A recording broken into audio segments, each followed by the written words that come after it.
एक दिन ईशा और सोलेमन दादी के पास बैठे हुए थे।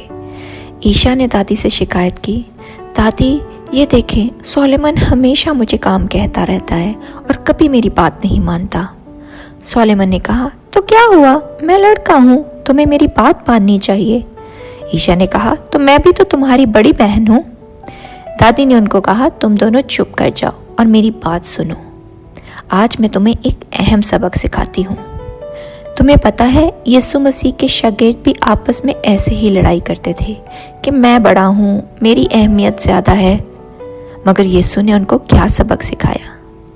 यीशु ने उनके पाँव धोए और उनको ये सबक सिखाया कि बड़ा वो नहीं जो हुक्म देता है, बल्कि बड़ा वो है जो खिदमत करता है। इस बात को सुनकर ईशा और सोलेमन चुप हो गए, क्योंकि उनको समझ में आ गया था कि खिदमत करने वाला बड़ा होता है, वो नहीं जो कि हुक्म देता और बात नहीं मानता।